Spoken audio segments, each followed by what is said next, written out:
younger brother, Duke Frederick, come out Duke Frederick, managed to take over and banish Duke Sr. to the woods.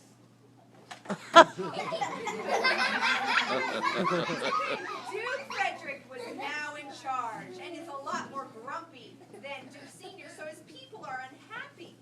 However, Duke Frederick allows Duke Sr.'s daughter, Rosalind, to stay in the palace because she's best friends with her cousin, Celia, Duke Frederick's own daughter. Rosalind and Celia enter hand in hand. They would never part in a million years, and Duke Frederick knows it. Duke Frederick, jump on up again to give your daughter a big hug. And then they all exit. Around the time of the banishment, one of the noblemen named Sir Rowland de Boys died. He had been good friends with Duke Sr. and was therefore hated by Duke Frederick. Sir Rowland de Boys gave all his inheritance to his firstborn son, Oliver, because that's how things were done back then. Oliver enters and takes all the money in the house. Good. Sir Rowland gave specific instructions in his will for Oliver to take good care of his younger brother, Orlando. Oliver is supposed to give Orlando fighting lessons and pay for good schooling. Orlando enters waiting to go to school. Oliver doesn't do that at all. He's always been jealous of Orlando because people seem to like him better. So he refuses to give Orlando anything. Orlando stomps his feet. Oliver laughs at him. Still, Orlando grows up strong and smart. One day, he has finally had enough of this treatment, and he strikes a fighting pose at Oliver. He says, I have as much as my father and me as you. Oliver strikes one, and he says, Will thou lay hands on me, villain? Orlando is too quick and strong for Oliver and wraps Oliver into a headlock. Oliver struggles and says, Let me go, I say! Orlando does, and he stomps off, muttering under his breath. Oliver is really angry. Then he gets an idea. He meets up with Charles, the most powerful wrestler in the land. Good. Charles, how do you want to let Charles get your muscles?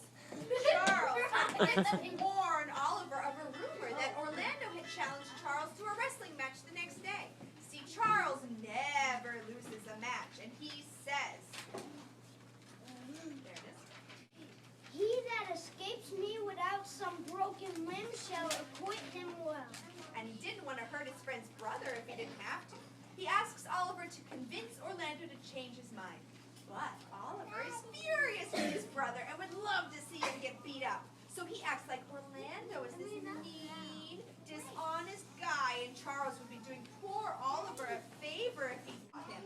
Oliver says, I had as life through this break, his neck as his finger. Charles believes Oliver and promises to fight Orlando and win. Oliver shakes Charles' hand, and Charles exits. Oliver winks at the audience and follows him backstage. The next time for the wrestling match. Let's have all of our scripts backstage so we don't trip over the aisle. Celia and Rosalind enter to watch the match. Orlando enters. Celia and Rosalind enter. Orlando enters and the girls gasp. He's too young and too small to win against the great Charles. The girls cross over to him, try to convince him to change his mind. They sharing their hearts. Gentlemen, your spirits are too bold for your years. Orlando tells them not to worry. As they talk, Orlando and Rosalind realize they have a lot in common. Duke Frederick hated both of their dads, and they both feel like outcasts in this town. They laugh, a funny joke Rosalind makes, and then they realize they like each other a lot and smile at each other. But then it's time match. Orlando runs over to his spot, the girls run over to watch, and Charles enter. They both strike fighting poses. Charles, back up a little bit. Good.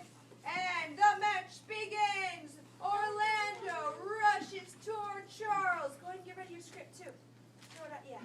And he tries to knock him over, but Charles is too strong, and he pushes Orlando away. He goes flying. Charles takes his opportunity, goes in to punch Orlando, but he jumps out of the way just in time. Charles is angry, and Orlando takes the opportunity to wrap him into a headlock. Charles struggles, and then breaks away, rubbing his neck and coming over here as he recovers. And Orlando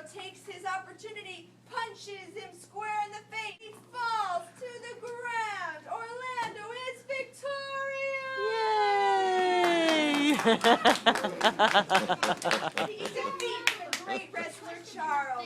Rosalind and Celia go over to congratulate Orlando, who is breathing heavily. Rosalind says, Sir, you have wrestled well and overthrown more than your enemies. for some reason, Orlando has become too nervous to speak, and he just stands there with his mouth open. After an awkward pause, Celia says, Don't touch! and she says, I'm with you, fare you well. and waves to Orlando, and they exit laughing because it was kind of funny that Orlando couldn't speak. What passion hangs these weeks upon my tongue? I cannot speak. And he walks away, smacking his forehead. Charles wakes up and dizzily walks backstage. Rosalind and Celia start their walk home, and Celia guesses Rosalind's heart. She says they both share their hearts. Is it possible you should belong to so strong a liking with old Sir Roland's youngest son? Rosalind looks shocked, Celia guessed, and she blushes, and Celia teases her. Just then Duke Frederick enters, his eyes full of anger. He doesn't like Orlando because of his dad, and he doesn't want him hanging out with them. This causes him to have a change of heart. He enters. He decides to banish Rosalind from the court, just like her father. Rosalind and Celia are shocked. Rosalind bows and says, Never so much as in a thought on board did I find your highness. Let it suffice that thee that I trust thee not. Yet your mistrust cannot make me a traitor. Tell me whereon the likelihood. Thou art thy father's daughter. There's enough. Duke Frederick storms off. Rosalind starts sobbing and Celia hugs her. They don't know what to do. Celia cannot bear to be without her best friend, so she decides. Shall we part, sweet girl? No. Let my father seek another. Therefore, devise we how to be glad. They decide to run away together to the forest of Ardennes. They can find Rosalind's father there. They high five. But then they think, the forest can be dangerous with two women walking around together in fancy outfits. They think, and then Rosalind has an idea. She says, Where if not better, because that I am more common tall, that I suit me all points like a man. Celia nods her head enthusiastically. They will dress up like a shepherd brother and sister.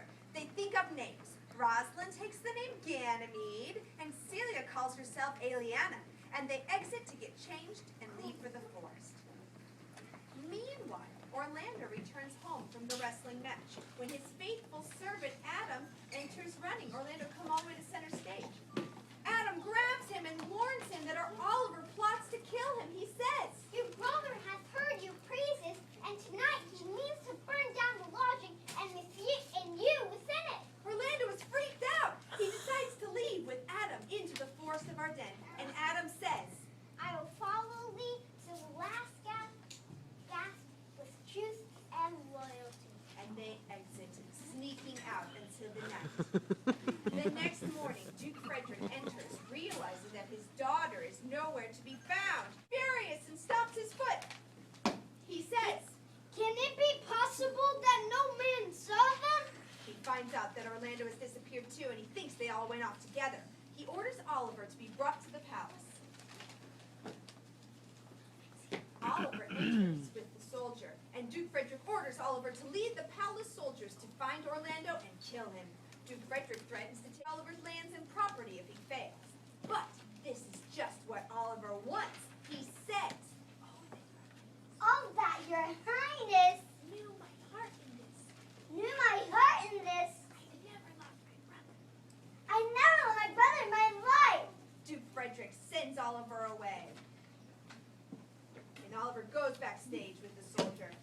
And Duke Frederick thinks for a moment, and then decides to lead the rest of his army into the forest as well, to get rid of his brother once and for all. He laughs an evil laugh Ha ha ha. and stomps off. The palace is up in arms, but the forest of Ardennes is actually pretty calm and peaceful. Duke Sr. enters with his friend Jaquius and his loyal followers, and they sit down at a campfire eating lunch. Duke Sr. has kind of been living like Robin Hood and has come to love the simple life. All the way up stage right is the fireplace. dukedom. He sighs and says, now my comates. Now my comates and brothers in exile, are not these woods more free than peril than the envious court? Everyone nods and brings their wooden cups into a cheers. Cheers! On the other side of the forest, Orlando and Adam enter exhausted. They've been running for days without much food or water, and Adam, being an old man, is getting weaker and weaker. He says, Oh, dear master, I can go no further. Oh, I die for food. Adam falls to the ground, moaning and groaning. Orlando starts to panic and runs around not knowing what to do. He barges in on Duke Sr.'s camp and starts screaming at them to give him some food. Duke Sr. stands up and calms Orlando down. He sends his men to get Adam, and then he learns that Orlando's dad is his dear friend, Sir Roland de Bois, and gives him a big hug. The men bring Adam back, and Duke Sr. welcomes them. He says, Sit down and feed and welcome to our table. Orlando says, I thank ye and be blessed for good comfort. as they eat, Duke Sr. and Jaques engage in their favorite thing to do, philosophize about life. They compare the drama of life to the drama of a play. Duke Sr. says, This wide and universal theater presents more woeful pageants than the scene wherein we play. Jaques stands up and says, All the world's a stage, and all the men and women merely players. There have their exits and entrance, and one man is his time play many parts. good. They eat until they are stuffed, and Jaques starts playing the guitar. Everyone jumps up and begins to dance, and they dance and dance until they are backstage. Careful. Except Orlando, he stays staring up at the stars, thinking of Rosalind. Ever since he met her, he can't stop thinking about her. He writes a love letter and posts it on a tree, and he says, Oh, Rosalind, these trees shall be my then he writes another and another, posting them on more and more trees. He exits writing his next one. Meanwhile, Rosalind and Celia, disguised as Ganymede and Aliana, enter eating some apples they picked off a tree. Celia says, I like this place really to waste my time in it.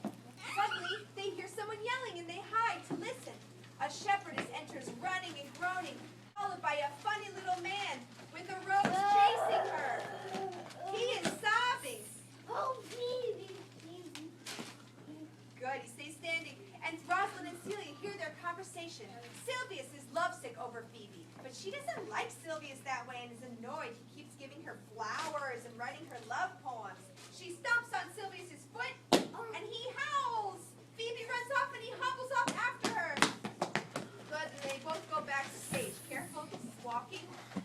Celia and Rosalind come out of hiding, and Celia happens to see one of the letters on a tree and shows it to Rosalind.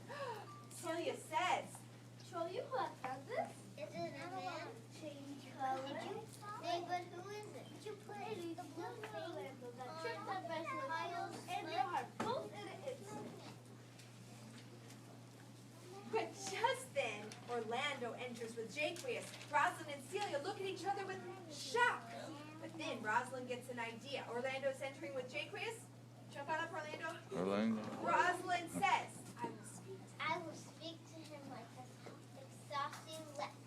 and Rosalind walks over to Orlando, acting like Ganymede, and jokes with him, secretly finding out that he is the one who's been posting the love notes.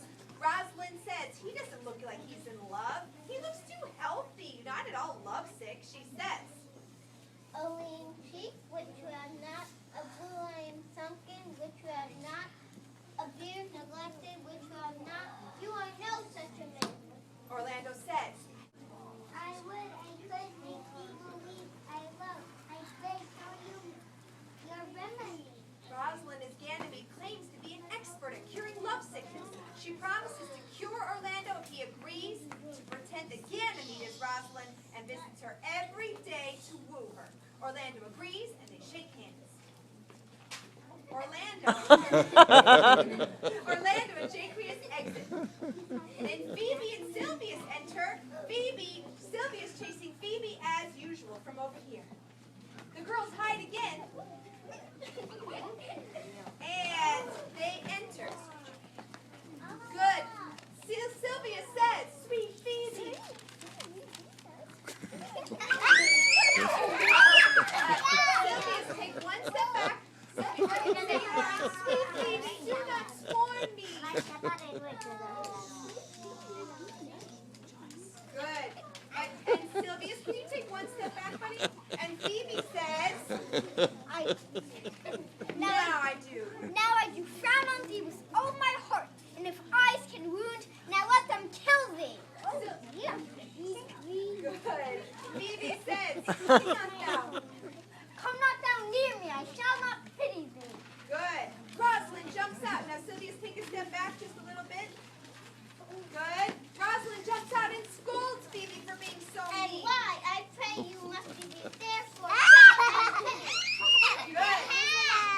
audience. Sometimes that happens in the theater.